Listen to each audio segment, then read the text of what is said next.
Reserve category employees को लेकर एक बार फिर से एक कमेटी का गठन किया गया है। इससे पहले भी लगभग जुलाई के महीने में एक कमेटी बनाई गई थी जिसमें ये कहा गया था कि जो रिजर्व कैटेगरी एम्प्लॉयज हैं, जम्मू बेस्ड एम्प्लॉयज जो कश्मीर घाटी में काम कर रहे हैं, उनके जो ट्रांसफर के मसले हैं, परेशानियां हैं, उनको लेकर एक कमेटी बनाई गई थी जुलाई के महीने में, जो कि रिजर्व कैटेगरी एम्प्लॉयज बताते हैं। उसके बाद एम्प्लॉयज ये भी कहते हैं कि हमारे साथ तो कोई बातचीत उसके बाद हुई नहीं, हमें मालूम नहीं कि कमेटी गई कहां, और अब जाकर एक और ऑर्डर निकालकर जो है वो इस कमेटी को रिकॉन्स्टिट्यूट किया गया है। इस जो ऑर्डर मेरे पास है जीएडी का, उसमें लिखा गया है कि जो 25 जुलाई 2022 का ऑर्डर है उसकी सुपर सेशन में एक सैंक्शन दिया जाता है कमेटी को रिकॉन्स्टिट्यूट करने के लिए। और ये कहा गया कि इसमें जो रिजर्व कैटेगरी एम्प्लॉयज के अलग अलग ट्रांसफर पॉलिसी के इश्यूज हैं उन सब को एग्जामिन किया जाएगा। इस कमेटी में के चेयरमैन होंगे principal secretary to the government higher education department, member होंगे commissioner secretary to the government social welfare department, divcom Jammu, divcom Kashmir इसके मेंबर होंगे, जीएडी के सेक्रेटरी इसके मेंबर होंगे, law justice and parliamentary affairs के सेक्रेटरी इसके मेंबर होंगे, और साथ ही में कहा गया कि representative ARI and training department के not below the rank of additional secretary वो भी इस कमेटी के मेंबर होंगे। इस कमेटी को काम में सौंपा गया कि आप ट्रांसफर रिलेटेड इश्यूज जो हैं एम्प्लॉयज के और उसकी जो लेकर जो पॉलिसी बनाई जानी है और अन्य भी कैडर मैनेजमेंट के जितने इश्यूज हैं उन सभी को एग्जामिन करें और उसके बाद अपनी रिपोर्ट सरकार को टाइम बाउंड मैनर में दे।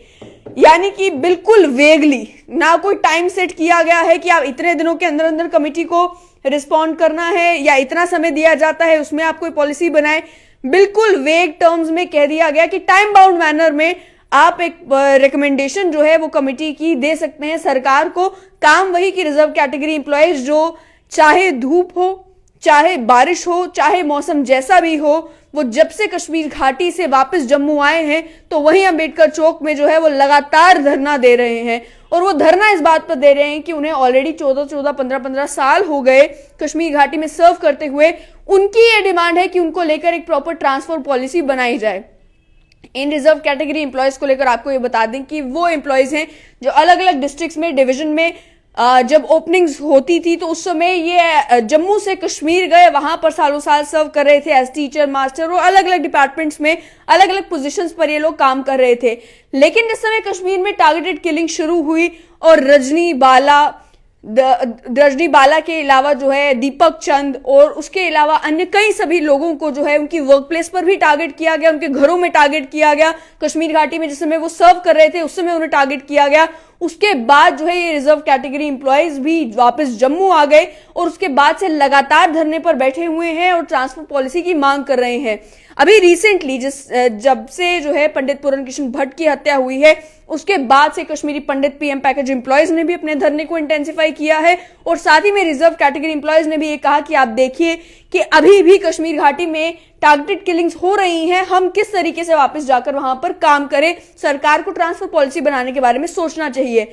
लेकिन सरकार ने किया क्या, ये नहीं बताया कि पहले जो कमेटी बनाई गई थी उसने क्या रिकमेंडेशन दी, ये नहीं बताया कि पहले जो कमेटी बनाई गई थी उसने इन 4-5 महीनों के में क्या कुछ एग्जामिन किया, क्या डिस्कशंस हुई, क्या किस नतीजे पर वो कमेटी पहुंची, उस कमेटी की बैठकें हुई भी या बैठकें नहीं हुई। केवल अब जाकर जो है एक ऑर्डर आया है जिसमें कहा गया है कि इस कमेटी को रिकॉन्स्टिट्यूट कर दिया जाता है। अब रिकॉन्स्टिट्यूट कमेटी हो जाने के बाद जब हमारी इन एम्प्लॉयज से बातचीत हुई, रिजर्व कैटेगरी एम्प्लॉयज से बातचीत हुई, तो उन्होंने कहा कि ऐसा लगता है सरकार चाहती ही नहीं है कि हमारी कोई ट्रांसफर पॉलिसी बनाई जाए। इस मामले को और लंबा खींचा जा रहा है। एक तरफ हम पर दबाव बनाया जा रहा है, सैलरीज रोकी जा रही हैं। हम कह रहे हैं दिवाली से पहले हमारी सैलरीज रिलीज कर दी जाए। हम कह रहे हैं कि बायोमेट्रिक हमारे ऊपर इन्फोर्स ना किया जाए जब तक सरकार हमारे मामले का निपटारा नहीं करती, जब तक सरकार हमारी इन परेशानियों को सुनकर कोई फैसला नहीं सुनाती। और वहीं दूसरी ओर ये बगैर बताए कि पिछली कमेटी का क्या हुआ, क्या बना, एक कमेटी जो है रिकॉन्स्टिट्यूट कर दी गई है कि आपको भी वही विषय डिस्कस करना है, उसी विषय पर सोच विचार करना है जो विषय पिछली कमेटी को काम सौंपा गया था कि उन्हें करना था। उस समय भी यही कहा गया था कि टाइम बाउंड मैनर में आपको जो है रिकमेंडेशन सरकार को देनी है। इस बार भी जेकेजीएडी के इस ऑर्डर में यही कहा गया है कि टाइम बाउंड मैनर में आपने सरकार को जो है रिकमेंडेशन देनी है कि इनकी ट्रांसफर पॉलिसी को लेकर क्या करना है। लेकिन उस टाइम बाउंड मैनर को डिफाइन नहीं किया गया कि 1 महीने, 2 महीने, 3 महीने, 4 महीने, कितने महीने का समय होगा। और साथ ही में एम्प्लॉयज का ये भी कहना है कि या तो ये कह दिया जाए कि जब तक आपके मसले का कोई निपटारा नहीं होता, जब तक कमेटी अपनी रिकमेंडेशन नहीं देती, तब तक आप जम्मू में अलग अलग डिपार्टमेंट्स में सर्व करें, तब तक आपको अटैच कर दिया जाता है, वो भी नहीं देखने को मिल रहा।